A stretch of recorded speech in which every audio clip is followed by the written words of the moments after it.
안녕하세요. 비핵과 전문의 박성훈입니다.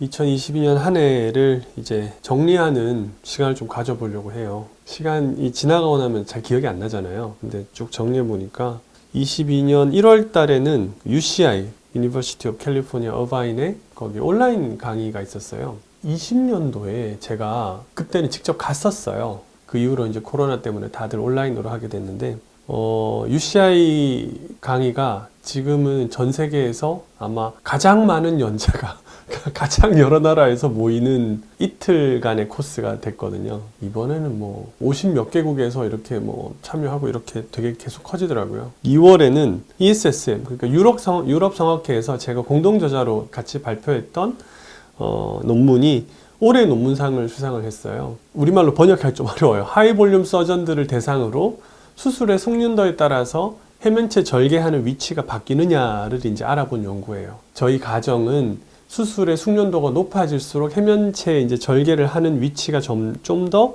음낭에 그러니까 뿌리 쪽으로 가까워질 것이다라고 생각을 하고 연구를 한 거예요. 그랬더니 실제로 약간 그런 경향성이 발견되더라. 아무튼 이 논문이 논문상을 수상했는데 저는 뭐 공동 저자라 제가 직접 저술을 한 건 아니고 저는 데이터 같이 주고 어떻게 가면 좋겠다 이렇게 얘기한 거 정도라 하지만 그런 일이 있었습니다.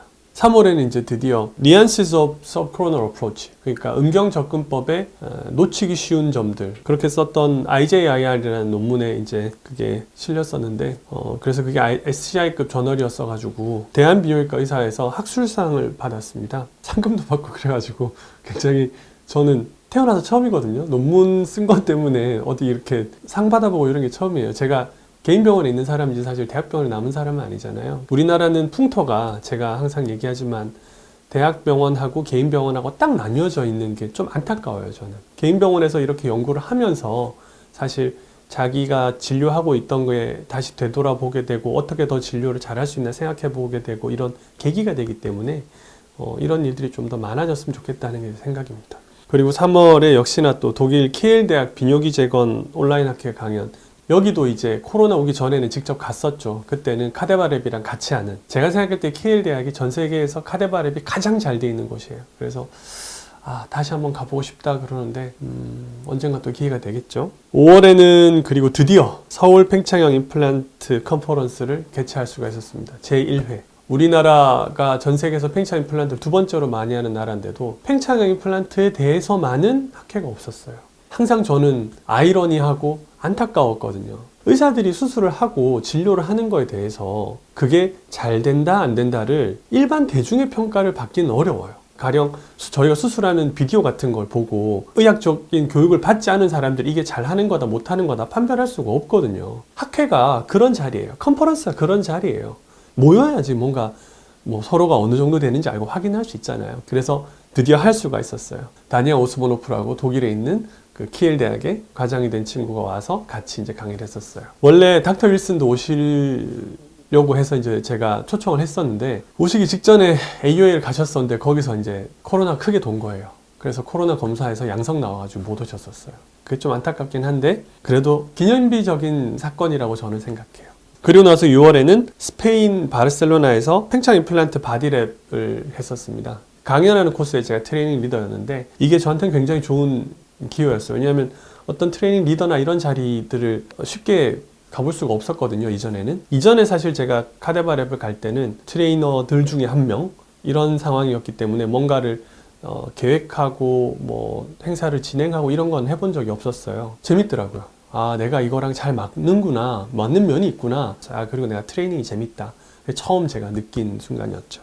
그리고 좀 쉬었다가 7, 8, 9월 좀 쉬었다가 이제 10월 달에는 SMSNA를 다녀왔습니다. 그래서 거기 초록을 제출했었고 섭스라고 이제 팽창 임플란트 하는 연구하는 모임이 있어요. 거기서 미국의 레지던트들과 펠로우 선생님들 대상으로 하는 카데바랩을 트레이너들 중에 한 명, 프록터 중에 한 명으로 이제 같이 했었죠. 색다른 경험이었어요. 왜냐하면 이전의 카데바랩들은 사실 대체로는 전문의들, 우리나라로 치면 전문의 자격증 따고 자기 개인 병원에 있거나 어떤 대학병원에 있거나 이런 사람들하고 주로 했었다면 이때는 레지던트 선생들이나 펠로우 선생들하고 같이 했기 때문에 그것도 굉장히 신선했어요. 그리고 나서 11월에는 이제 방콕에서 드디어 태국 방콕에서 팽창 임플란트 바디랩을 했었는데 여기서 이제 트레이닝 리더로 강의하는 거 첫날, 그 다음에 카데바 랩 하는 거 다음날 이렇게 해서 트레이닝 리더로 했었습니다.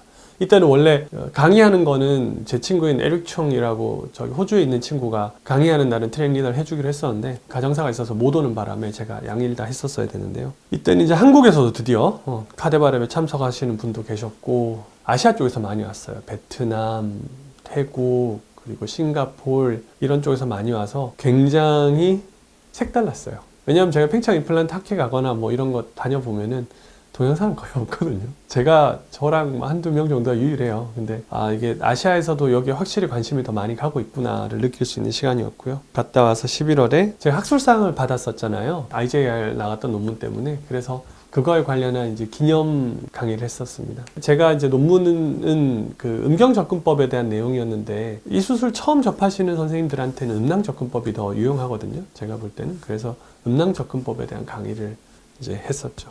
정신없이 지나간 것 같아요. 2022년 초반에는 아직까지도 코로나 때문에 여행이라던가 이런 게 많이 어려웠었는데 규제가 조금 풀리면서부터 이제 여러 번 나갈 수 있게 되었었고요. 2023년에는 조금 더 아마 이렇게 해외에 왔다 갔다 하는 게 자유로워지니까 좀 더 이런 뭔가 국제학회나 이런 거에 참석할 수 있는 기회가 생기지 않을까라고 예상은 합니다. 일단은 내년에 예정돼 있는 일정들은 뭐 독일에 가서 새로 나오는 임플란트가 있거든요. 리지콘이라고. 그 리지콘이라는 임플란트 수술하는 거를 이제 라이브 서저리를 한번 제가 하기로 돼 있고요. 내년 중반 언저리쯤에. 그리고 런던에서 마스터 클래스 참석해서 이제 강의 하나 하는 걸로 되어 있어요. 그리고 서울 팽창 임플란트 컨퍼런스 2회를 아마 내년 2분기에 그것도 다시 계획을 하고 있습니다. 3분기, 4분기 계획은 아직까지 안 나왔고요. 1, 2분기는 아마 그렇게 가지 않을까. 그리고 제가 카데바 랩에서 봤던 싱가포르랑 베트남 의사 선생님들이 방문해주면 어떠냐 이렇게 얘기가 있어서 모르겠어요. 내년에 갈 수 있게 될지 뭐 못 가게 될지는 일정에 봐서 그렇게 맞춰 볼 것 같아요. 이렇게 항상 정리할 때면 뭔가 많은 것 같은데 이거보다 좀 더 해야 되는데 이런 생각하기도 하고 그러네요. 내년에는 조금 더 다양하고 조금 더 학술적인 내용을 좀 더 추가해 보려고 해요. 이제 코로나도 정리가 됐고 해외도 좀 나갈 수 있고 친구들 만나서 새로운 것도 좀 보고 싶고요. 항상 관심을 가졌던 만성전립선염이라던가 혹은 전립선 비대증이라던가 이런 새로운 질환들에도 요즘 관심을 좀 가지거든요. 그래서 그런 내용들도 조금 더 공부하고 이야기하고 하는 자리들을 마련해 보려고 생각하고 있습니다.